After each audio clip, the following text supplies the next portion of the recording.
Ada yang bilang kalau manusia itu cuma punya jatah hoki satu kali seumur hidup. Entah itu untuk menang lotre atau selamat dari kecelakaan. Tapi nih, ada satu bapak-bapak yang sampai 7 kali menggunakan jatah hokinya dia. Wadaw, kenapa aja tuh?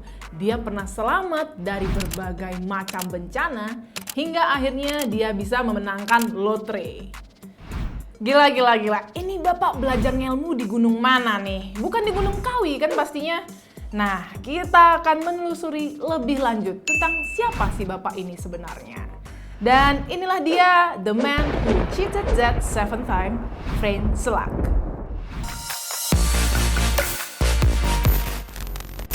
Jadi si Frank Selak ini lahir di Kroasia tanggal 14 Juni 1929. Nah, kalau mungkin dia hidup di Indonesia, dia adalah tipe bapak-bapak biasa gitu. Yang pakai kutang, sarungan, terus mainin burung perkutut tuh tiap Sabtu sore. Pekerjaannya dia setiap harinya adalah sebagai guru musik. Tapi sepertinya semesta ngeliat, wah, ini manusia boring nih kehidupannya. Mari kita berikan dia suatu surprise. Hidup yang tadinya dia sangat tenang-tenang saja, tiba-tiba berubah 180 derajat, di mana dia harus menghadapi kematian hingga 7 kali, dan di ketujuh-tujuhnya dia selamat dari kematian tersebut. Kecelakaan pertamanya dia hadapi di tahun 1962 di musim dingin. Nah, dia itu menuju Dubrovnik dari Sarajevo. Ada beberapa versi, tapi ada 2 nih yang diceritain. Yang pertama, intinya dia naik kereta di musim dingin dan kereta itu tiba-tiba keluar dari jalurnya alias tergelincir nih. Di versi lain, ada juga yang bilang kalau ada batu besar yang bikin kereta itu keluar dari jalur. Nah, tapi setelah keluar dari jalur, si kereta ini malah masuk ke sungai yang dingin banget. Jadi, di situ si Pak Frank Selak ini dia masuk ke dalam sungai yang dingin dan berenang di dalamnya. Tapi untungnya dia tidak mengalami cedera yang parah-parah banget lah. Dia kedinginan, dia berenang ke pinggir sungai dan bahkan dia masih sempat nyelamatin temennya pada saat tenggelam di sungai ini. Nah, kalau kita pikir kan udah sekali kita pernah kecelakaan yang serem gitu, nggak mungkin lah kena lagi. Ternyata si Pak Frank Selak ini kena lagi kecelakaan. Dan ini melibatkan pesawat terbang. Jadi di tahun berikutnya, dia ini mendengar kabar bahwa orang tuanya sakit. Sehingga dia harus naik pesawat kecil dari Zagreb ke Rijeka. Nah, di situ awalnya pesawatnya terbangnya biasa-biasa aja. Tiba-tiba pas udah di langit nih, pesawat itu mesinnya mati. Ya kalau pesawat udah mesinnya mati tiba-tiba bakal terjun dengan kecepatan tinggi kan. Nah, di dalam pesawat tersebut tidak sengaja tiba-tiba seatbeltnya dia terbuka dan dia terlempar keluar pesawat lewat emergency door bersama dengan seorang pramugari. Tapi beruntungnya, dia terlempar itu di ketinggian 800 meter tepat di atas tanah. Kalau kita pikir, 800 meter jatuh tetap sakit kan dan pasti mati gitu. Anehnya, pada saat dia mau jatuh ke tanah, dia itu terjatuh di atas tumpukan jerami. Wah, seberapa besar sih probability-nya? Kayaknya hampir nggak mungkin nggak sih? Tapi ini terjadi sama Pak Frank Selak dan luar biasanya dia selamat dari kejadian pesawat jatuh tersebut. Sementara di sisi lain, 19 orang lainnya yang menaiki pesawat yang sama harus meninggal dunia. Anjir, ini kayak cerita-cerita kartun banget gak sih? Kayak kalau misalnya ada karakter kartun yang jatuh dari pesawat, jatuhnya pasti di tumpukan jerami kan. Mungkin kalau ceritanya romantis, dia jatuh ke pelukan istri tercinta, mungkin nanti ceritanya beda gitu kan. Tidak berhenti sampai di situ. Udah 2 kali mengalami kecelakaan. Lagi-lagi nih, dia mengalami kecelakaan bus. Jadi di tahun 1966, dia ini lagi naik bus di musim dingin juga, yang mana melewati daerah perbukitan. Jadi di kirinya bukit, di kanannya itu jurang. Ternyata si bus ini rodanya selip. Udah selip, meluncurlah ke dalam jurang. Dan lagi-lagi dia mengalami experience yang sama lah, kayak waktu zaman dia kecelakaan kereta. Si busnya itu masuk ke sungai yang super dingin. Mungkin karena udah punya pengalaman ya, pernah berenang di tempat dingin, nih orang kayak ya udahlah, kita lakuin lagi apa yang sudah pernah dilakuin. Ya, kurang lebih seperti gladi bersih lah kecelakaan dia yang pertama. Nah, dari busnya dia jatuh ke jurang, untungnya sih dia nggak terlalu kenapa-napa ya, cuma luka-luka ringan. Namun sayangnya ada 4 korban jiwa dari kecelakaan ini. Udah 3 kali mengalami kecelakaan yang melibatkan transportasi umum, mungkin sudah saatnya si Franz Selak ini berpikir, oh berbahaya naik transportasi umum, mari kita naik transportasi pribadi.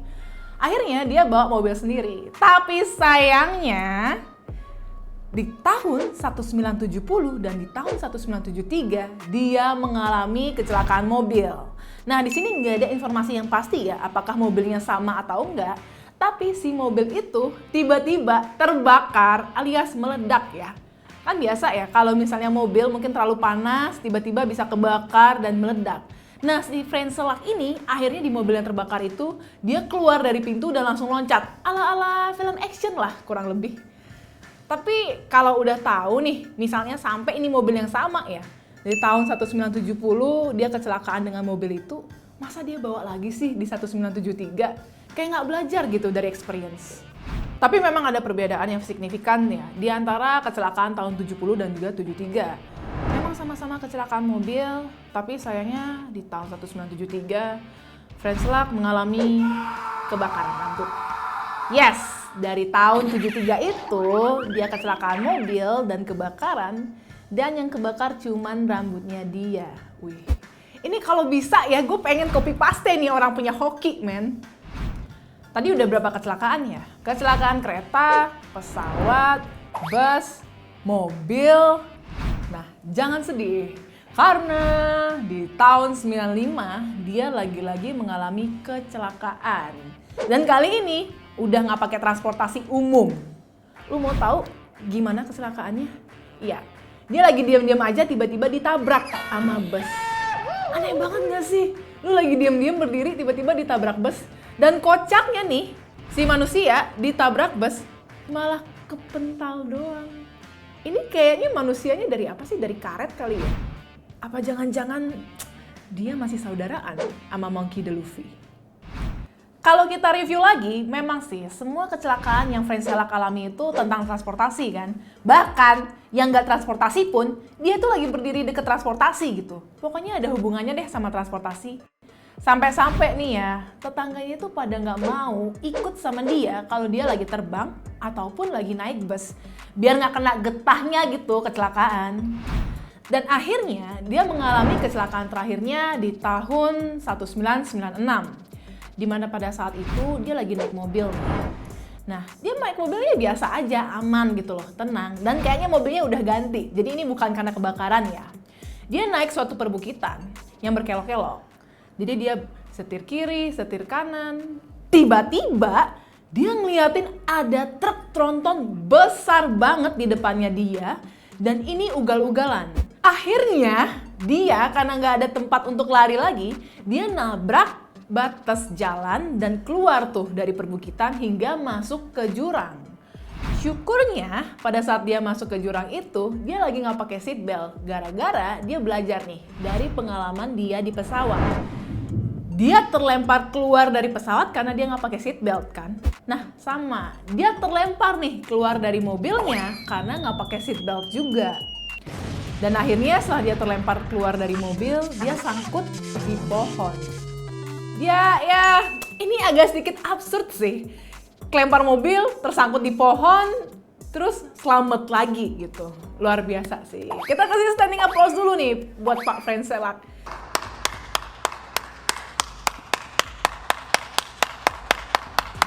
Chance-nya berapa coba? Lu tabrakan, hampir mati gitu kena truk tronton, masih selamat juga.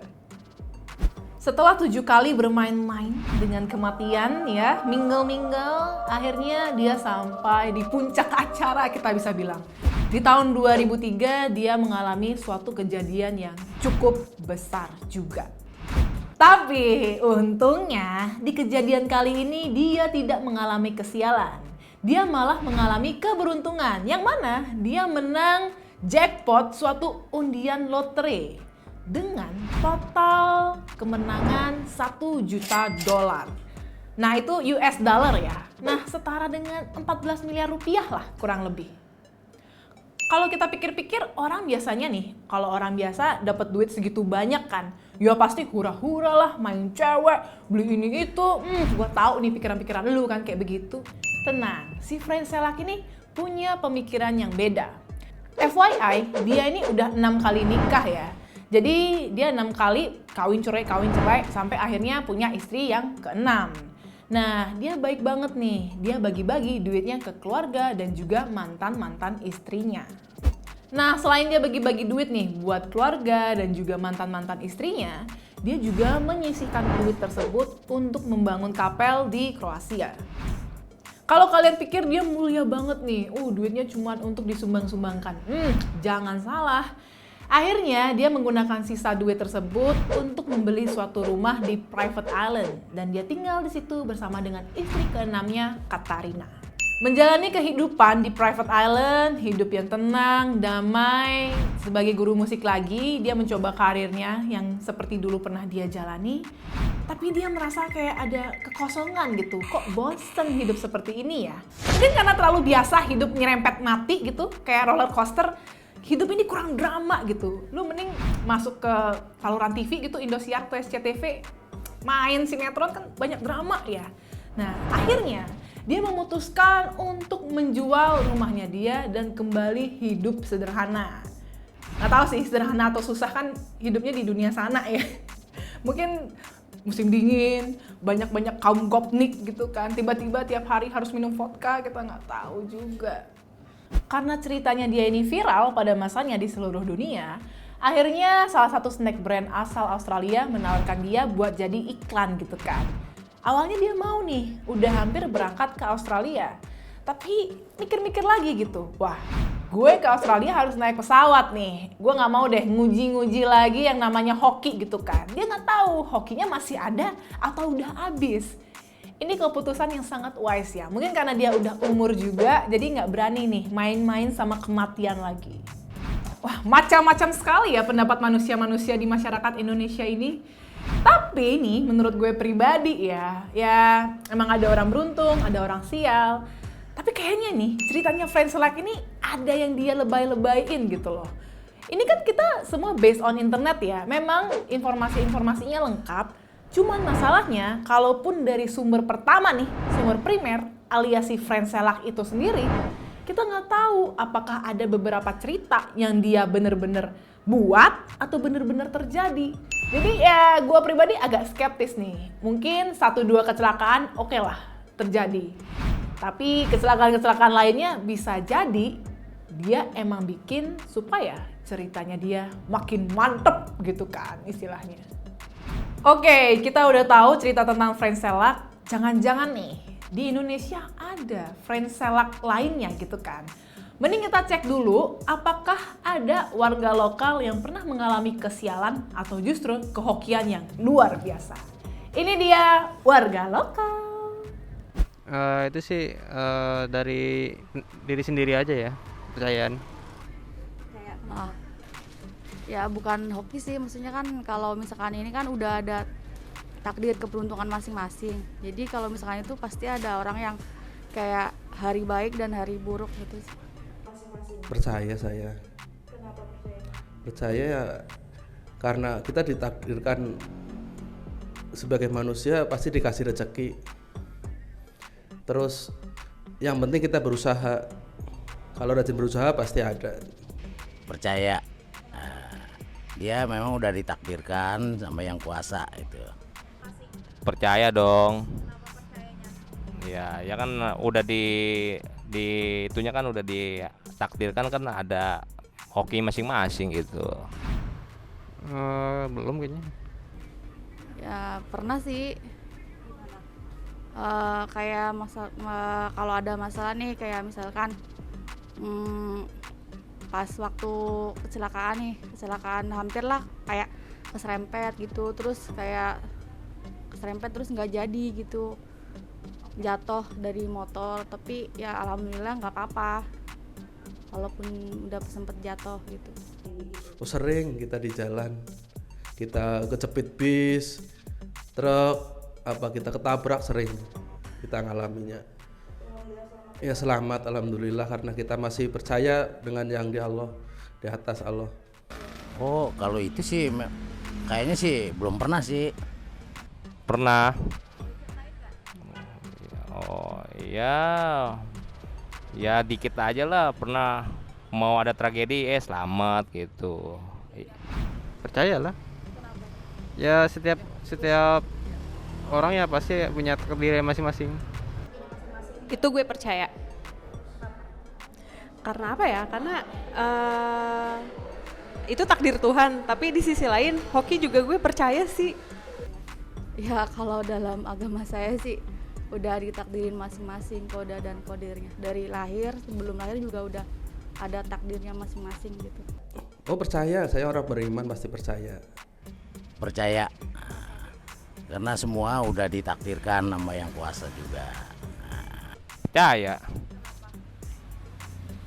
Ya takdir kan udah ada yang ngatur, yang di atas. Nah terus gimana ya nasibnya si Franz Selak saat ini? Sayangnya di 2016 dia udah meninggal di tanggal 30 November. Tapi setelah aku cek dan aku cari-cari itu nggak ada penyebab pasti kenapa dia meninggal. Dan pelajaran yang bisa kita ambil dari kisah Franz Selak ini adalah nggak ada gitu kan. Ya dinikmatin aja gitu ceritanya. Siapa tahu kalian terkenapa-napa. Ya nggak mungkin juga di Indonesia ada sungai es kan. Yang penting banyak doa aja gitu. Nggak usah banyak belajar, yang penting lakuin. Ngerti? Gue capek nih ngoceh-ngoceh. Mending kita ketemu di minggu depan dengan kisah-kisah yang lebih asoy lainnya. Dadah!